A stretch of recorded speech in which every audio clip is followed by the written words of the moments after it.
Bashers! Good evening, one and all, to Whatever Wednesdays, because we've changed the format. Well, not the format, but we've changed the schedule a little bit. We've decided, since last Friday was a all-out shred fest, that we're going to do Classic Bashers on Friday after Who Needs a Drink. Because it seems like everybody gets all lubed up and ready for a party atmosphere. Pardon the entendre. We just had such a blast. We went really long. It's Friday night. Everybody's drinking. Everybody's having a good time. You know, you're drinking it, smoking it, whatever you're doing. All good. So Wednesdays, we're just going to do just Turkey and you. And that's it. So, yeah. Hey, I was looking at the news today and I read the news today. Oh boy. It seems like Arnold Schwarzenegger got in trouble going into Germany with his AP.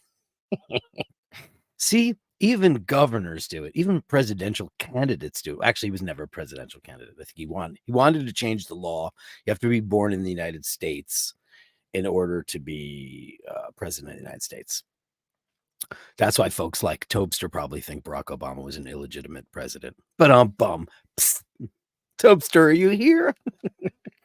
Bringing you up really quick. Andrew's here. Dave is here. Rufus is here. Make a comment so I know who everybody's here.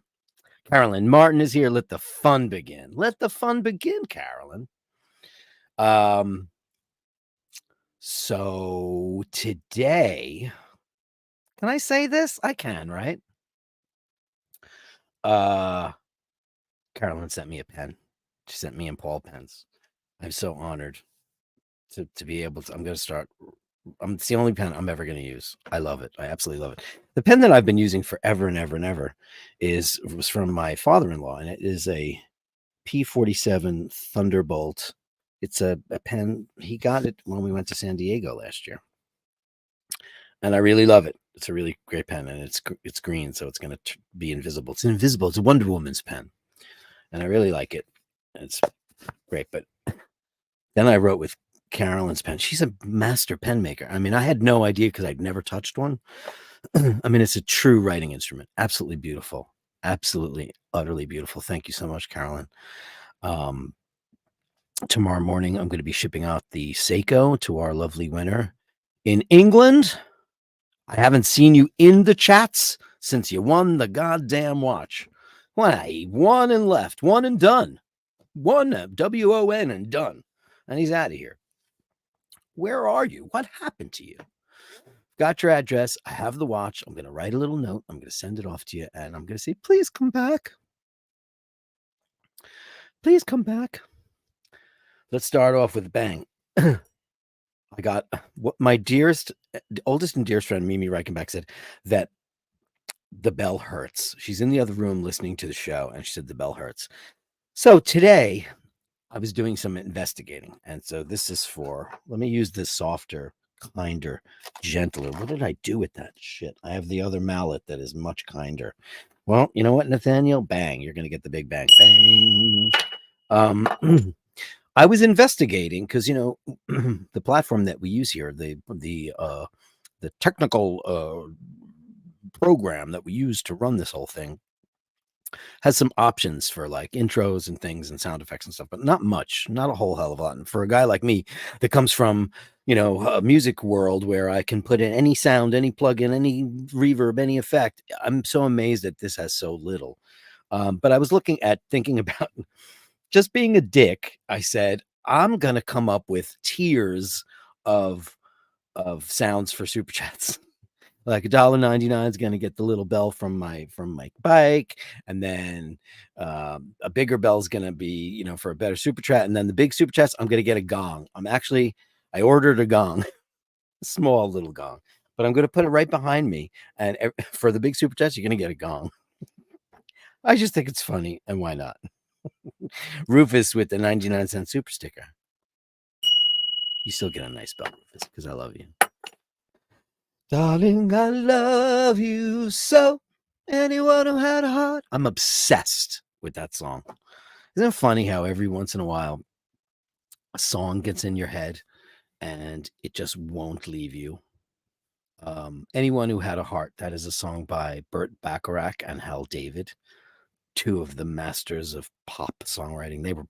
Burt Bacharach was a musical genius, god. And he wrote some Walk On By and Close to You and a million others. He made an album with Elvis Costello, 1998, I think it was, called Painted from Memory. One of my absolute favorite albums ever, because I love Elvis Costello and I love Burt Bacharach. And together they just made this landscape of beauty. It was absolutely incredible. It was orchestral, and Elvis Costello's lyrics were, there's a song called So This House Is Empty Now, and it's about the breakup. Here's the problem with songwriting. Lyrics. They're all so crap now. They're all so crap. Lyrics used to have gravity. They used to have meaning. They had purpose. They would break your heart or elevate your day, or they would do things for you that life just can't bring. And they don't do that anymore because it's all like, everybody sounds like they're drowning from autotune, and they are. Elvis Costello, one of the master wordsmiths of the last century. There's a couple of them out there. He's one of them, and absolutely love him. Jared Lee says gravitas. Yeah, indeed, it has gravitas. Well, I mean, I don't think Cardi B's doing that. I don't think she's, one of the great wordsmiths. She's probably a good stripper. I don't know if that's your thing. I'm not really sure. So anyway, I digress. So I was reading that. Let me boot it up. Actually, I'll go find it, and then we'll find out exactly what is Arnold. I'll read it for you guys.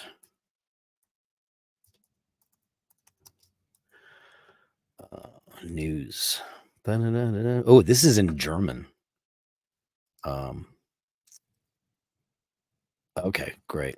Let me just show you what this is about, because it was interesting.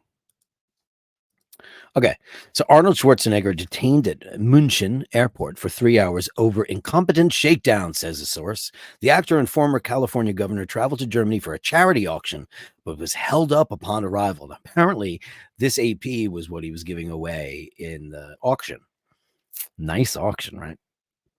Arnold Schwarzenegger was detained by customs agents at Munich airport over an expensive watch he was carrying. The timepiece is intended to be sold at a charity auction held in the city on Thursday. He was released. What, did they arrest him? After 3 hours and a series of snafus surrounding prepayment of a tax on the watch. Arnold Schwarzenegger spent far longer at Munich airport than he intended, thanks to a valuable item in his possession. The actor and former California governor, 76, was detained by customs agents upon his arrival in the German city on Wednesday. A source confirms to People magazine that TMZ was first to report on the incident. Of course, because they're the ambulance chasers of news. I mean, report on real things, people. Valuables over a certain price often have to be declared when traveling internationally, though Schwarzenegger was never given the typical form used to disclose this, the source said. All right, so this is, nobody ever gave him a customs form. Don't you always get a customs form when you're in a plane and you're sitting in your seat and they're passing around your declaration, your embarkation, all that stuff? Don't you always get the form? Did you go to a farm? I love that. They always say, did you ever go to a farm? And the funny thing is, you always say, no, I never went to a farm. Meanwhile, my cousin-in-law is a farmer. He's the contadina de latte in Italia. He makes grana padano, the milk for grana padano cheese. So, yeah, I was in a farm. But you can't say that, can you? I don't know. It's just absolute nonsense. And of course, People magazine has to give me a giant ad after that. Le Carré says that Cardi B is not a good stripper based on the videos. I'll tell you a funny story about Cardi B. It's not personal, but when she became famous, like with whatever, because I don't know. I'm not in that world. I'm wearing. People are asking, I'm wearing Millie because it's not Tuesday. If it's whatever Wednesday, I'm wearing Milgas.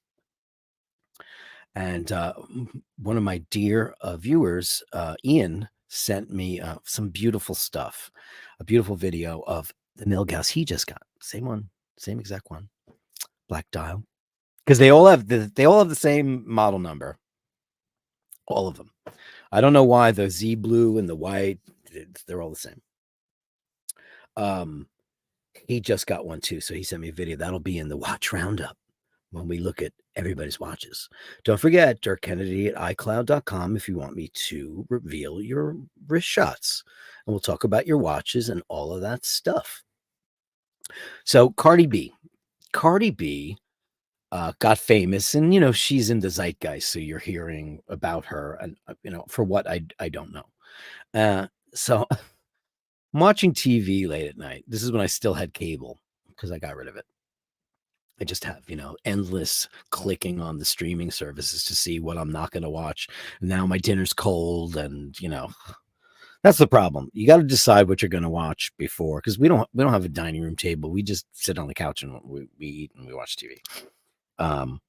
So Cardi B is doing a commercial for a dildo store. I kid you not. It was a store where adult novelties, and my dearly departed friend Nick ran the biggest adult novelty business in the entire world. He was actually kind of the manager of Hitman, my band, but not really. Like, wanted to be the manager, but he didn't really know how to be a manager. But he had sold his company for like $8 zillion, so he was sitting around with nothing to do, and he was like, "I want to manage the band." So we shot videos in his place, and he moved back to New York. And I digress. Anyway, Cardi B's like, "Oh my God, you guys have had me on the radio and on MTV and all the YouTubes. And like, the best thing now is I want to give you 40% off, and you get a free toy with every purchase. Get a blow up doll, get a nice French maid outfit, or you guys can get together and we could have a video threesome." She did this actual commercial for an adult video store, and here's the best part. She's like, "Just go on over the bridge and go up to the Bronx, and it's like Grand Concourse." It was an adult novelty store in the Bronx. You can take the girl out of the Bronx, but you can't take the Bronx out of the girl. Classy. It was really classy. So who else is here? Bobby Boldy's here. Jim Lassick. I will get that for you off the top of my head. I should have it on a tab. What is Carolyn's website address for her beautiful pens? I will get that for you. It's so interesting. Shane McGee, for a friend, Jimmy Somerville, gets me every time. I can't believe you said that. And I'll tell you, I have a story about Jimmy Somerville. So he was the singer for the Communards way back when. He's this tiny little guy with a shaved head, and he was a little twink, but probably he's 70 now. And yesterday we were watching this very weird show called The Nest on Netflix. And this was because of what I said before. I'm tired of clicking and clicking and clicking and looking for shows that amount to nothing, and my food is cold. Only when I put out a salad are we safe. But I clicked on the first thing that was new on Netflix, and it was Jude Law and that girl from The Gilded Age, who just has a face I don't like. I don't know what it is about her. And it was kind of like about, he's a grifter, but there was a Communard song in there, the Small Town Boy, the big famous one. And we were talking about Jimmy Somerville last frickin' night, Shane. Isn't that weird? And Paul goes, "Whatever happened to Jimmy Somerville?" And I said, "Hey, remember when we met him in the 90s? I don't know when. Paul and I took our friend David, who I don't know where he is now. I used to bartend for this very rich old closet queen, and he was loaded. He lived on Park Avenue, and I was his in-house bartender. And Paul would get waiting jobs, and my friend David was his major domo. Now, his major domo is his live-in butler. And a lot of stories there. That crazy shit. Like, he got rolled a couple of times because he was an older man, and he ran a huge company, and he shall remain nameless because he was very nice to me. He had this unbelievable apartment. It was like 3 bedrooms, a library, formal dining room, formal living room, foyer, and servants' quarters. It was crazy, and he was renting it. And then eventually, they had gone co-op years before, but he was like, "I'm not paying that. I'm not paying that." He got it for nothing, He got that apartment for like $75,000. It was good, but he lived there since like 1948. He was very old. I'm having a Julius Meinl espresso I put a piece of chocolate in there because Dana O'Malley gave me this cracked chocolate, and it's got caffeine in it, and whoo, child, it's crazy, crazy, crazy, child. So I just thought, let me do it that way. I'll drink the caffeine, double the caffeine. So anyway, I digress. So we went to London. We took our friend David, on my dad's passes, so we're all flying first, and we're all being all cunty. And we go and we stay at some shitty hotel because we were young. We had no money. So we fly first class and then check into the Best Western. It was really bad. And we went to this club, this gay club called the Substation. Not my scene. Like I said, man in the streets, queen in the sheets. But we went, and my friend David wanted to see what London nightlife was like. And who comes up to us at the bar but Jimmy Somerville? And I'm 5'8", barely, like, yeah, probably like 5'7" and 3 and 9/10. And he comes up and he's probably like 4'11". He's the smallest guy I've ever seen in my entire life. And he was like hitting on us, like us as a group of people. We were like, let's get out of here. It was absolutely nuts. It was crazy. But yeah, Jimmy Somerville. I can't believe you said that. Rufus says, everyone covered Bert's song, I Just Don't Know What to Do With Myself. Great song. Well, yeah, that's one of, that's one of his big songs. I mean, obviously Close to You can't cover because that is so synonymous with Karen Carpenter, and anybody who would ever attempt to sing that will fail because Karen Carpenter. She's one of those forever voices that no one will ever match. She was absolutely a perfection singer. One of the most incredible singers of all time. But it's funny about this song that I'm obsessed with, Anyone Who Had a Heart. The original, people in Europe will know a different version. They'll know the Cilla Black version. And everyone here will know the Dionne Warwick version. Those are the big ones. But everybody's covered it. I mean, everybody. And I was listening to them all today. I was doing some errands, and I'm listening to all the different various covers because everybody stays pretty faithful to it, except for maybe changing the key. But it's got this big boom, boom orchestration with slurs, violin slurs. I have to say the best version I ever heard was Linda Ronstadt's, because Linda Ronstadt is like a siren. She's so loud. And her rock stuff never appealed to me, but I loved her Nelson Riddle recordings because she just was subdued. What's New? And she just, what she did, What'll I Do, which is my favorite song ever. What'll I Do? And Irving Berlin, one of the greatest songs ever written. My personal favorite song ever written. And I listened to it, and this was after she had done these big Nelson Riddle recordings. And so she now had this new, I always say singers have, depending on the night, what tools do you have on your tool belt? Because some nights you'll have every tool in the tool belt, your vibrato, your power, your range, everything's firing on all cylinders. And that's the night that you are so happy that you're a singer and you're so into the job you're doing. And then there's nights when you don't have all the tools. You might have a wrench and a screwdriver or Allen wrench or whatever. And those are the nights that you struggle a little bit because, you're a little hoarse, or, you did something stupid, or you're singing too much, or you're just tired. Jet lag, that's a big one, jet lag.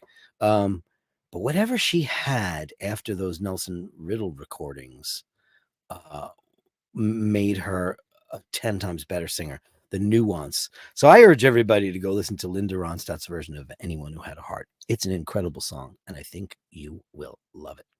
Carolyn Martin says, RGC Pen Makers on Instagram, which who has a website anymore? Does anybody go to a website? rgcpenmakers.com. Does anybody do that anymore? My band used to have like hitmanmusic.com, but nobody cares because they go on Instagram and all that stuff. Isn't that funny how websites, the .com era, everybody made their millions. We all fucked up. Yeah. Bronski Beat. Sorry, Blackbird SP. Bronski Beat was Communards, right? That was the original one. I always mix up the two. He started off with the Bronski Beat, then he was with the Communards, and then Jimmy Somerville we're talking about. And then he went to just a solo thing. Thank you for that. He's got that. All those guys had really high voices. Then you had Alison Moyet. She was kind of the benchmark of British singing. And then you had the singer from Erasure, Andy Bell. I love him. Of love and hate, what a beautiful combination, sending shivers up and down my spine. I love that guy. I loved all those singers. Jimmy Somerville, they were great. That was the golden age of British vocalists. Now we have Adele, and she's great and everything, but God, does her music just get so repetitive and boring after a while? It's like, all right, I hope this guy breaks up with her so she can write a good album, because her last album sucked because there was no heartbreak. She's thin and beautiful, and she's banging NBA guys and having the time of her life. Heartbreak, kids. Heartbreak makes the best songs there are in the whole entire world. Le Calais. There is a new Italian Netflix series going to be released soon. It's about one of the hardworking Italian movie stars, Rocco Siffredi. The series is called Super Sex, great for language studies. Well, Le Carré is being cheeky because Rocco Siffredi is a porn star. And I watched that documentary on him. You're a cheeky bastard. Highland Hamish. Greetings from snowy Inverness. Wow, Hamish. Never been to Scotland. Isn't that terrible? As a Celtic boy, I should have been to Scotland. I've never been. I've been dying to go. I want to see Glasgow so bad. I want to see all of it. I want to see it. I have never been there. I've been to England 800,000 times. I've never been to Liverpool either. And I'm a huge Beatles fan. Isn't that terrible? I know. Roar the Tiger says that Linda was a force of nature. Unfortunately, she can no longer sing. Isn't that tragic? Like, she's a great person. She's a good person. How come that doesn't happen to the shitty people? She's got, and it's not, she thought she had Parkinson's disease. It turns out it's something else. It's some other neurological disease that they don't have a lot of information on, which is really sad. And she's got a really incredible career, tons of awards. Like, awards don't mean anything. I mean, if anybody watched, I did watch some of the Emmy Awards the other night, and I was so dumbstruck by how grotesque it is. And where are you, Tobster? I thought you could chime in on this shit. I just don't think people are getting. It's nice to give people awards for their merits when they're great, when they do great work, when it's undeniably great. But I just think that they're just giving them out as like, it's party prizes, like certificates of participation, like they give to all the kids. There are no winners. There are no losers. It's like when they stop saying, and the winner is, because it's insulting to the losers. I mean, grow the fuck up, people. Are we adults in the sandbox? Can we not own up to when we're shitty? I mean, sometimes we're just not good enough. I know I'm not good enough sometimes. Hey, I got fucking fired. I didn't think it was because I was not good enough, but it was for something. And, that was a hard, bitter pill to swallow. For something that I've been doing for 30 years very successfully. I was employed by a company for 24 years. There's got to be a reason for that. Not like I suddenly forgot how to do it. But now all these people are just getting awards for participation, and I think it's shitty. I think it's really, really shitty. Yeah. Andrew says, I forgot to pick a number for Soda Bread. I did. I got so caught up in all your stuff. I'm going to do it. Let's do it now. Let's get it out of the way. Okay, ready? Let me get a piece of paper. Let's do it now. Let's do it now. I would write it with Carolyn's pen, but I actually left it in the other room. And I can't just leave. That would be weird. So I'm just going to write it on a piece of paper. Okay. So let's do this. Because I'm going to I'll make the soda bread tomorrow. Or maybe I'll do it tonight and ship it right out. So I'm going to pick a number from 1 to 50. And whoever gets it first gets the soda bread. Okay, go. It is Tobster. Hey, Tobster. Da da dum dum dum dum dum dum dum dum dum dum dum dum dum da da da da da dum dum dum da dum dum dum dum da dum dum dum dum dum. No no no no no no no Key Change 69. Da, da, na, na, na, na, na, na, na, na, na, na, na, na, na, na, na. Na na na na na na. Da na na na na na na. Down down down down down da da da da da down down down da da down down down down da down down down down down. Dum dum dum dum, nobody yet. Dum da dum dum dum da da da da da dum dum dum da da dum dum dum dum. Dun, dun, dun, dun, dun. I hope I don't get flagged for doing the Jeopardy theme, but you know who wrote that? Merv Griffin. Dum, dum, dum, dun, dun, dun, dun, dun, dun, dun, dun, dun, dun, dun, dun, dun, dun, dun, dun, dun, dun. Boom. And the winner is M. Bum Bum. Thank you very much, ladies and gentlemen. We have a winner. You may stop right now. Thank you very much. It's nobody I know off the top of my head. But where was it? I saw it. I saw it. I saw it. I saw it. It went so fast. There it is. It's M. 26. Let me make sure now that that was the first 26. Just double checking so everybody gets it right. Everybody gets it right. Ooh, Easy, you were so close. So far away. Doesn't anybody stay in one place anymore? You're so far away. Okay. M, you are the winner. Send me an email at dirkkennedy@icloud.com. Send me your deets, and I will make you, and you tell me whether or not you want it with the raisins, currants, or plain. And you get the soda bread. So that's it, kids. Roar of the tiger, it's the thrill of the fight. But Merv didn't invent the game. Rather, it was his then wife. Did he have a wife? Did Merv Griffin have one of those pretend Hollywood wives? Because Merv was gay. He's one of the great Hollywood gays. There was this book called Full Service. This guy wrote the book. I forget the guy's name. It was like Rusty something or other. And he had a filling station on like Sunset Boulevard or whatever. And Merv was a big player in that.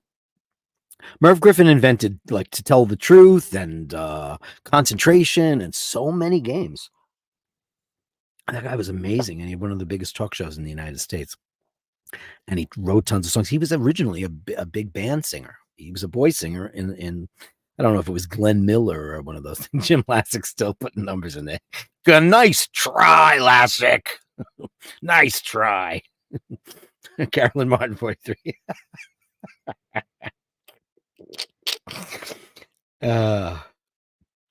M is one. M is the name of that band that had that song. What was the name of that song? Was it pop music? I think it was, right? Talk about pop music, New York, London, Paris music. Everybody talk about, or maybe it wasn't. I don't know. It was an 80s, like one of those M7. Oh, don't tease me, Bob Sacamano. I look every day. Boney M. Was that Boney M? No. Was that? Was New York, London, Paris music Boney M? Oh, shit. Boney M was that Frank Farian guy that created Milli Vanilli. He also created Boney M, which was also bullshit. He loved to just like get all the best studio wizards into a room and write great songs and then put them out. I could look it up, but I'm not gonna because I have you guys here and you could do it for me. Steve Burbage says it was M. Bob Sacamano. I'll go back to you in a second. You know, I go every single day of my life, Bob Sacamano. I go online and I go looking for M7. the real shit. And it's, I mean, I have been burned twice. People said, the original formula, like I've said about fragrances, we talk about this on Watch Fashion, Please. My favorite fragrance of all time is YSL M7. It was Tom Ford was the director at the time, and there was 2 iterations under his watch. There was the first one, and then there was the reformulation, which wasn't as good. And then after he left and lost all that stuff, they came up with this Oud Absolute, which is, it's okay, but it's not the same shit. Bob Sacamano said, "I got 5 bottles. Let's have a conversation after the show." Did you recently get 5 bottles, or is that also? Did we talk about this already? Is it your favorite fragrance? Oh gosh, do you have the real shit? But I got burned twice. I bought 2 bottles online, and they were counterfeit. They were not real, and I knew the second I pulled the cap off that it wasn't the right shit. It wasn't, because I have had bottles that were older. After a while they lose their sillage and all that shit. But I could tell just by the sniffy sniff, because it smells like Dr. Pepper when you open it up. It just does. It sounds weird, but it smells like Dr. Pepper. Hey, Bob Sacamano, send me an email to dirkkennedy@icloud.com and tell me where you get it. Are you paying like $900 for that stuff? Because they want a lot of money. Sometimes you can get it for like 3 or 4, which is whatever, but I'm not buying that right now. I'm wearing 4711. That's what I'm wearing, because it's like $35, and it's easy to get. You can just go to like any kind of nice chemist and they have it. It's nice and fresh, but it's not very good for winter. M7 is the ultimate for winter. Yeah. So, you want to look at some watches? I think we should. So, hey, one of our viewers, a lovely fella who goes by the name of Ian, sent me. We've been talking on the intraweb, and he just got a Milgauss, and I'm going to show you a little cute little wristy thing that he did. Okay, I'm going to share that for you. This is his little video, huh? This is like right after he picked it up. Isn't that absolutely gorgeous?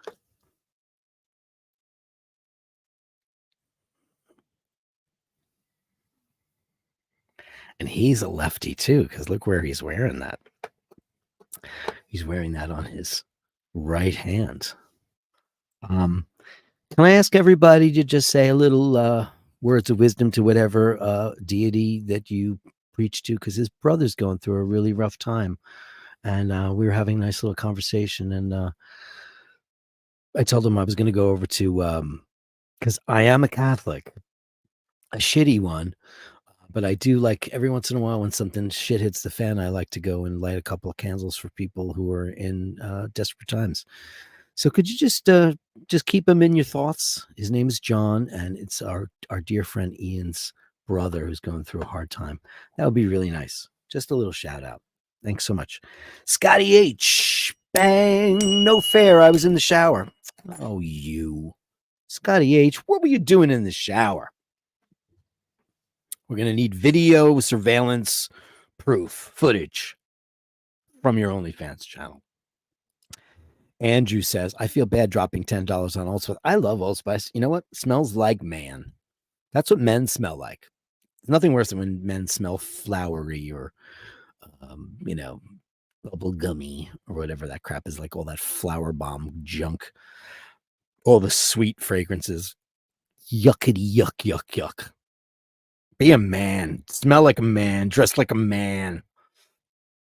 Be a man. Unless you don't want to be a man, then don't be a man. You could do that too. Do what you like. So look at this loom shot. We got a nice one coming up. This is a very pretty loom shot. And this is from our dear friend Rob. Let's check that out. Oof. Who doesn't love a good loom shot? In our world, that's the money shot. I love it. That's why I got my little, I don't know where it is. I cleaned my desk up, and now I don't know where anything is. I have this humongous desk. I got it at IKEA like 25 years ago, and it was like the floor sample, and it's got drawers and space for computers, and it's about 5.5 feet long by about 3.5 feet deep. It's a huge, giant desk. I love it. Look at it with this beautiful Breitling, looking great, Rob. Thank you so much for that. What else we got? Oh yeah, this is a beautiful one. A vintage Datejust from our dear friend Martin.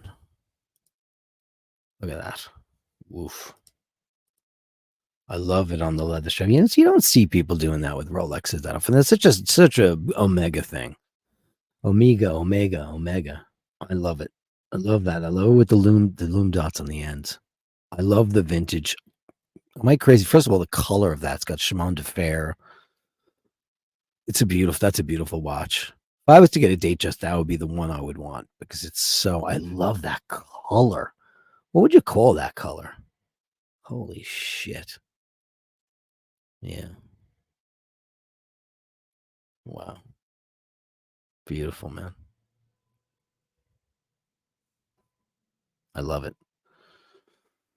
Not sure of the reference because I'm an Omega guy. If any of you guys know the reference, or if Martin, if you're around, tell us what that reference is. I could have looked it up, but I didn't because I was too lazy. But I love it. It's an absolutely beautiful timepiece. And then we have a very interesting thing coming up here. And this is going to be from Rob again.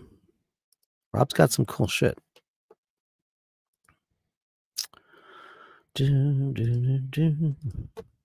Look at that. Oh, God.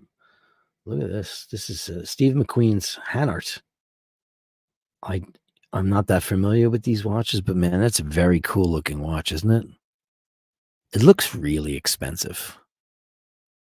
What does it say on the bottom? Charmant? Oh, it says Germany. Charmant.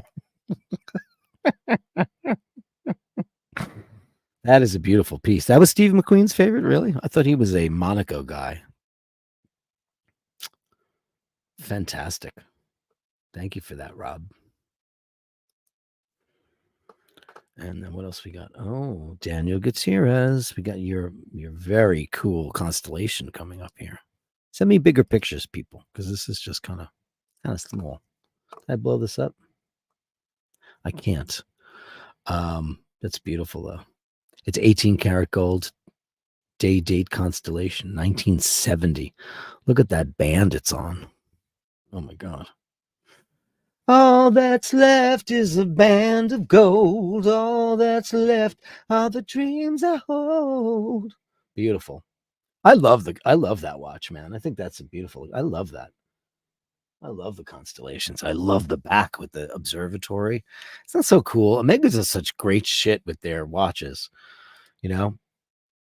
Rolex, not so much. Here's a really nice shot from Ian's Milgauss first day. Just not a video, just a perfect shot from on his wrist in the car. Look at that. Looks like a perfect fit. It's the perfect Rolex. It's the anti-Rolex Rolex. It's the anti-Rolex Rolex. It's the Rolex for guys who are Omega guys. Or something like that. Best wishes out to you, Ian. And your brother. Thinking about you both. Here's some interesting stuff. This is from Al Benedetti. How you doing, Al? Al Benedetti. I used to know him from down the bowling alley. He's got his Pelagos FXD 42 in titanium. It's the rare Marine Nationale MN21. Only 150 of these were ever produced. Isn't it cool? Man, the Tudor's starting to bite me a little bit in the ass. It never did before. And now lately I've just been like, wow. I kind of like that. Kind of like it. Thank you, Al Benedetti. Then we have this is a real Kermit, right? This is from Dean McKenzie. Thank you, Dean. Yeah, because that is, is that a flat four? No. It looks like it could be. I'm not super familiar with how much fatter the four could be, but it doesn't look like it is. That's like the pre-ceramic. Now it's a Cermet, right? But that's a Kermit. Now they call them. What's the difference between a Kermit and a Starbucks? Forgive me. I know I should know that, right? There isn't one, right? Do they just call the Cermet a Starbucks? Is that what they do? I'm not exactly sure. You guys all know. Uh, I mean, I know this. The Hulk is green, and then the black dial. I understand the Starbucks reference. Not a flat four, says Bob Sacamano. Yeah, I figured that the flat four's got it's got that bigger, funny looking four on it. I actually think it looks cool though. Can I say how much I love the old anodized Beazles? I like them. I like them more than the ceramics. I don't know why. Yeah, Bob Sacamano says Starbucks and Kermit and Cermet are the same. Yeah, I figured that they were. See, I'm not that Rolex stupid after all. I'm like Milgauss. Um. So yeah, I like that watch. It's cool. I mean, it's a Submariner. It's a colorful Submariner, right? Then we got another one from Dean McKenzie. Let's get in there right away. And let's go see what he's looking at. This is very pretty.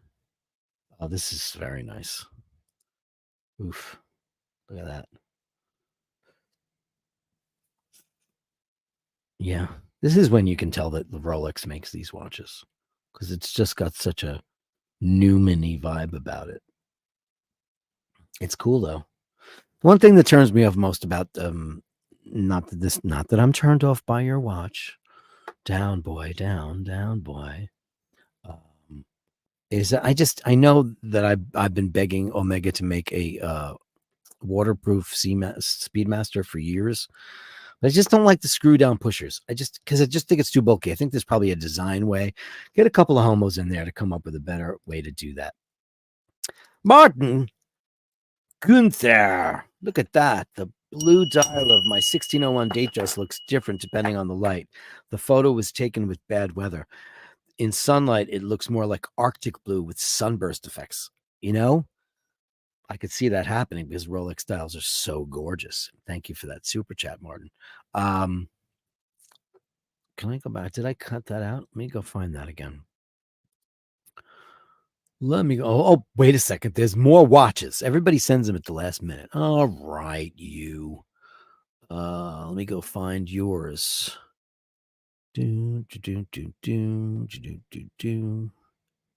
Smart, right? There it is. Okay, let's pop this up. Yeah. I'll get a bit better picture for you guys to enjoy this.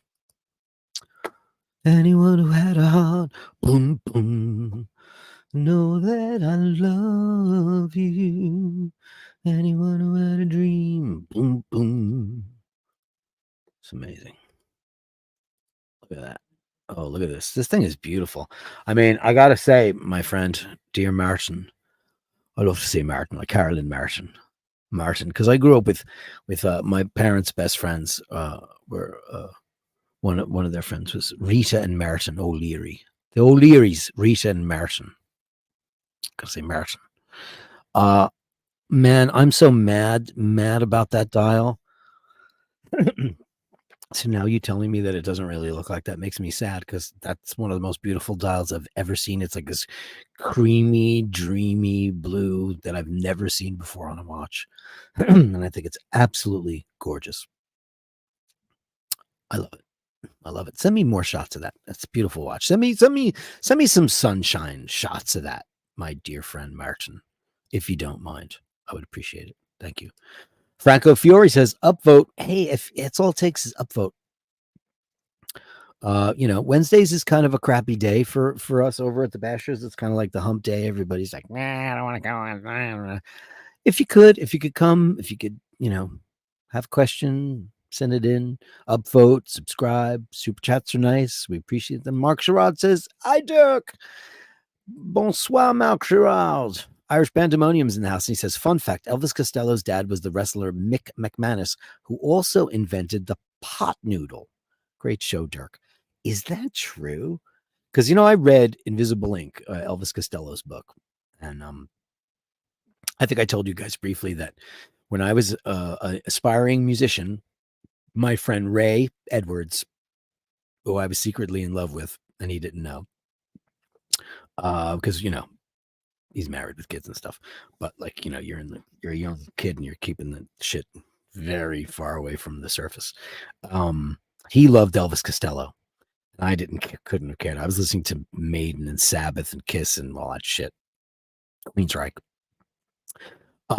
My friend Mimi Reichenbach, who I've mentioned a million times on this show, and I'd like to get her on the show because she used to be publicity at all the record labels, and man, does she have stories and a half. She's the one that introduced me to fucking everybody. Andy Warhol.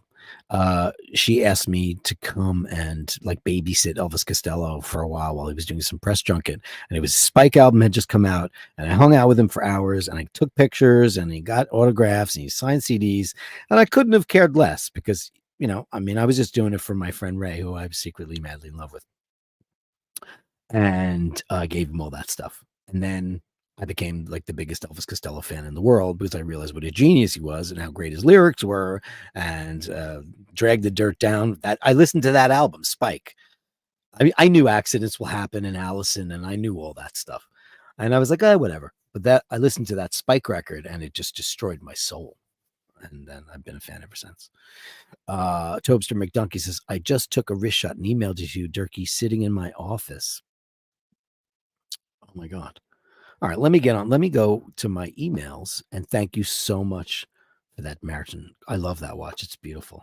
Send me a shot where it is, so we can see what else it looks like. So we can see what else. Oh, let's see. Oh, it's Jim Lassick. Oh, Jim Lassick, are you taking your temperature there, my friend? I'm going to open these all up so I can just go through them. So I can get them. I got Scotty Orris. I got Alan Gilbert. I got Vasilios. I got Matt S. I'm going to keep my mouth shut on that now.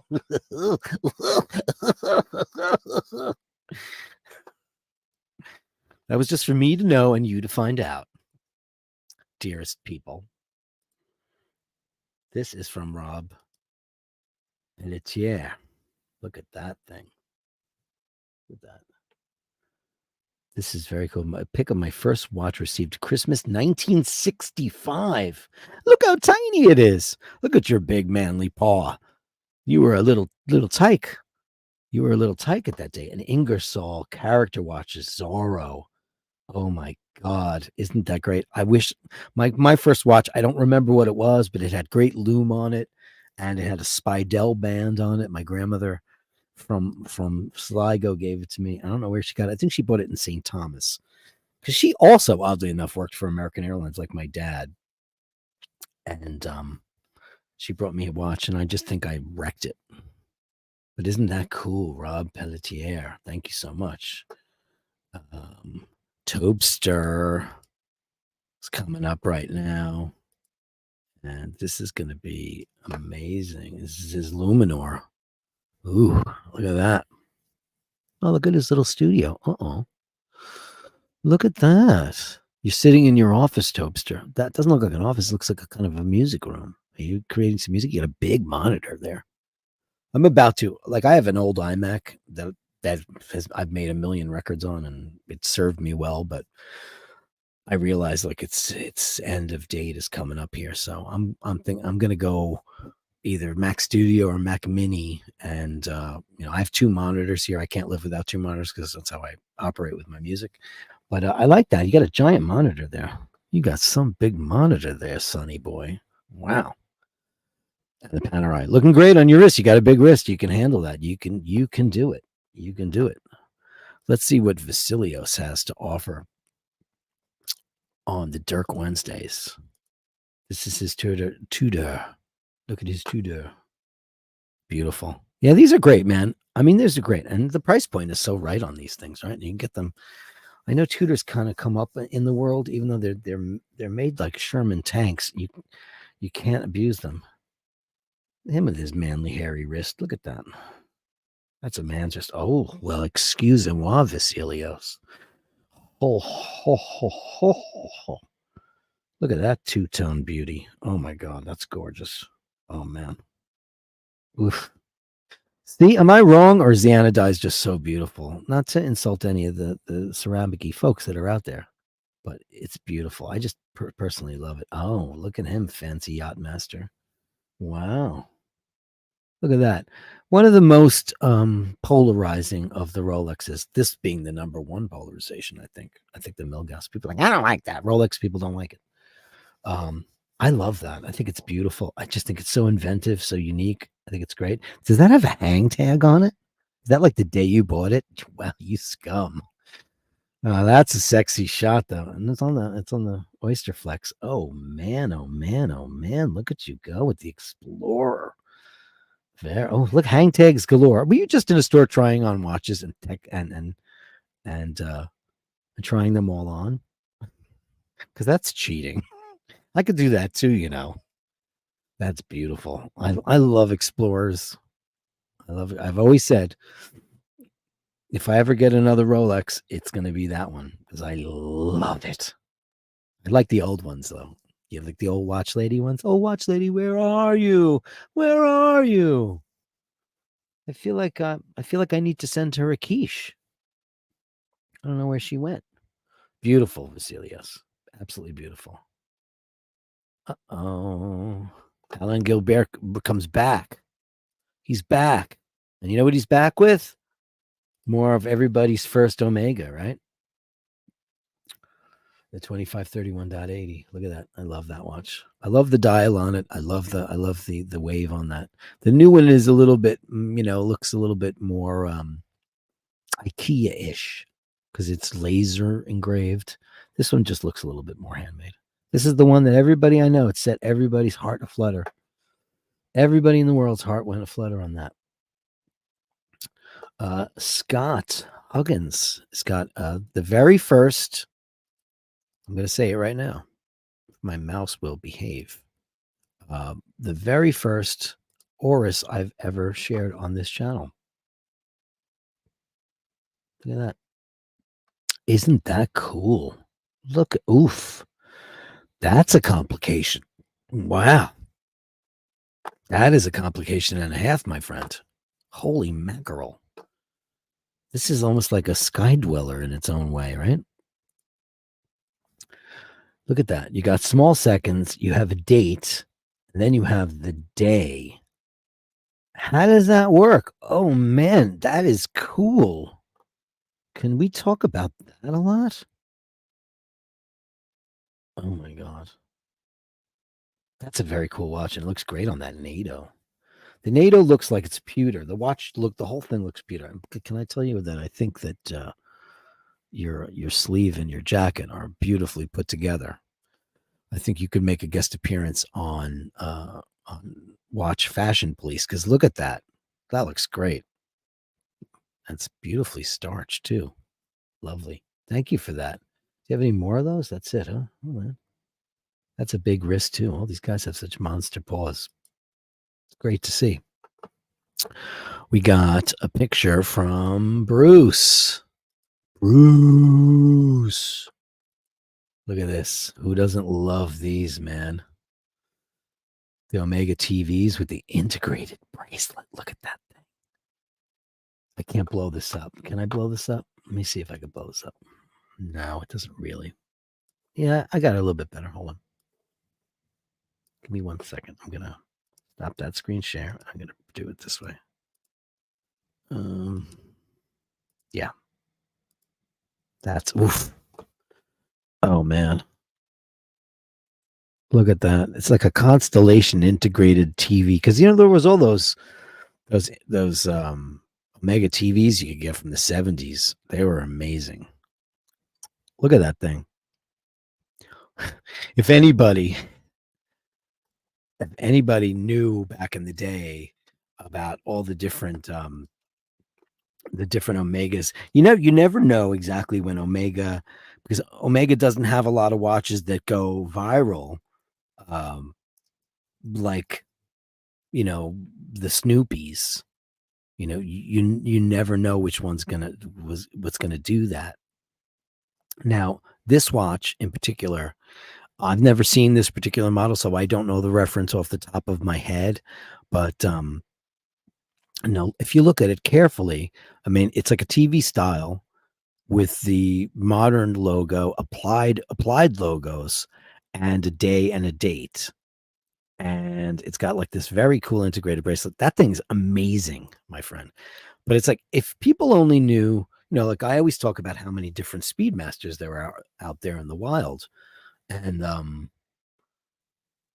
the automatics, all kinds of different things. You got the Michael Schumachers and all this stuff, but then you've got the day date 376.08.2 no 0822 no dot. That was the Speedmaster automatic that became the holy grail. That became the watch that everybody wants out of nowhere. And now that's one of the most iconic watches that you could possibly get from Omega. And it was like a watch that sat around and did jack shit forever and ever and ever. And let me see if I can go find a picture of that. Thank you so much for that, Bruce. What a great shot. Thank you. Thank you. But before I do that, let me get Jim Lassick had sent us. This is a Tudor Fest, man. His Tudor Pepsi, his GMT. Beautiful. All these guys with these big manly paws. Gotta say, I got a lot of manly men in my room. Beautiful. Looks great on you, man. Looks really, really great. I love the matching it up with what looks to be a lovely sweater, lovely jumper that you got there. Thank you, Jim. Jim's got some great pieces. Very, very, very cool. Let's see if I found that. Yeah, I did. Let's have a looky poo at this. So this is the Holy Grail, and the 376.0822. Yeah, baby. Yeah, this was 1987. No one ever guessed it would be called the Holy Grail. This watch came out, and it was just one of the zillions of automatic Speedmasters that there ever were. It just came out, and just like I don't have it here. I have it in the other room. Like the reduced. There's so many automatic ones, but this one became the Holy Grail. Like, what made it the Holy Grail? A lot of different things. The 1450 bracelet, and the was 0145 caliber. That did it. Ticked a lot of boxes. And then just somebody like John Mayer came along and just said, "Oh, that's the watch that everybody's got to have." I didn't know that Jim Lassick is called a Diet Pepsi. That's really cute. I gotta say, that's really cute. But yeah, I mean, you can't. That watch is $100,000 more for that watch that was probably selling for $1,000, maybe 900, 1,200 for a while. Like, I've never gone on Chrono to see what it goes for now. I mean, should I do that? Would that be something we want to do? Let me see. That would be funny. It'd be a fun way to end today's show, just to get depressed, right? Oh, I have to sign in. I have to do it on my other browser because I have an account there, and they'll know who I am. Let's see. Probably none on there. Oh, there's one on here. No. Did they drop big time in price? Oh, God, they did. Wow. These were worth so much money. I'm going to present it to you. That's what it says. Present. Okay, these are like $21,000, man. When did that happen? Wow. Huh. There it is. ST376 it's dot 80822. $21,000. Those were a lot more money before. Can I see the trend on this? They don't have it, huh? They don't have the trend on that. I mean, at one point, these things were going for a ton of money. Wasn't that funny how things come and go? Isn't it funny how people just keep coming and going and coming and going? This thing was worth a ton of money at one point. Let me get some last minute people in here who sent us some lovely comments. Tom Burnett said Elvis Costello's wife Diana Krall's gorgeous, has the sexiest voice. Her piano playing is brilliant too. I think her piano playing is brilliant more than her singing. I think she's a great piano player. She's very unique and jazzy. And here's the end cap to my story. So I met Elvis Costello. I didn't care, blah blah blah. And then now I'm a big fan. I'm in the Apple store. And I see Diana Krall. And I go, oh, I wonder if Elvis Costello's here. And I go like this. It's happened to me with Steve Jobs too. I turn around like this, and there's Elvis Costello, and I just look at him. I'm like, "You're a god," and I walked away. Yeah. To add to your pet peeve, there are no emails, only email. You receive mail, not mails. I got to check my emails. I committed the ultimate sin with Asheen the other day. I said I liked it better, which is terrible to say. And I did. I caught myself when it came out of my mouth. I went, oh, shit, did I say that? I said that. Oh, fuck, did I say that? I said that. To add to your pet peeve, there are no emails, only email. That's true. Yeah. That's funny how we say fishes now. It used to be fish. Things used to be plural. You know, it's like, let's not get into that whole thing. Topster McDonkey says, it's a 40 millimeter on my 6.5. That's a very modest wrist there, Topster. You got to go ultra wide. The monitor is, yeah, I'm going to do ultra wide. The monitor is 38-inch Dell. So much better than dual monitors. Yeah, I mean, I might do that too. Maybe get that little curved action. I have the big 27-inch iMac and I have a 30-inch cinema display. So I have a lot of screen real estate here. And so, yeah, it's going to have to work that way. But yeah, 6.5, huh? Looks bigger on TV, man. Tudor, Rolex in this cake, Marc Girard. Travis Watt, the only Rolex my wife would consider for herself is the rose gold Yachtmaster. Well, because she's got great taste. Marc Girard said that was a great shot of the Omega. Absolutely beautiful. Absolutely beautiful. Great Omega 300, my first high-end watch. Because they're beautiful, man. You can't go wrong. You can't go wrong.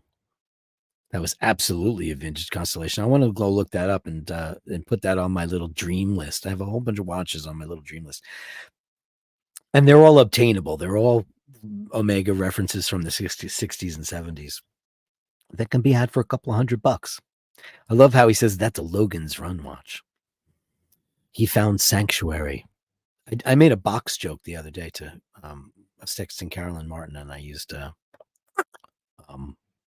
Box. He was the robot that wouldn't let them out of the domed city. I've seen that movie way too many times. Andrew Wolkowicz, look at that super chat. He sends a super. I love the super chats at the end. Thank you so much. Canadian $5 for your next coffee. Upvote everyone and hit that bell. Hit that bell. Who rang that bell? What I am going to do is, like I said, I'm going to do little tiers of the bells for the super chats. I'm going to do like the little bell, the bigger bell, and I ordered a little gong. And I'm going to put it somewhere. And when somebody hits me with a big one, I'm just going to go gong, and we'll all pray and bow down in reference. Nam-myoho Renge-kyo, Nam-myoho Renge-kyo. Made my day to hear you laugh. Well, hang out with me. I laugh all day long because I married the funniest person I know. Actually, my dad was the funniest person I know. He's the one that said to me, what are you going to do after I'm gone? I said, well, I'll be sad. He goes, no, how are you going to learn how to fly coach? But bum. Psst, that was my dad in a nutshell. Ladies and gentlemen, it's 6:04. That's it for me today. I'll be back tomorrow for Dirk Thursdays. It could be Thirsty Thursdays if you want to have a drink. And we'll be back with the big guy. I'll start the show out at 6 p.m. And then when he's done with Who Needs a Drink, he'll come on over. And then we'll have another rock and roll party tonight. So remember to hold the door open. Remember to say please and thank you. And remember to acknowledge the person on the street. Because remember, that could be the person you love most. And I bid you adieu on this wonderful evening. And I thank you so, so very much for coming and hanging out with me for an hour. Because it's a lot of fun and I love doing it. Thank you guys so very much.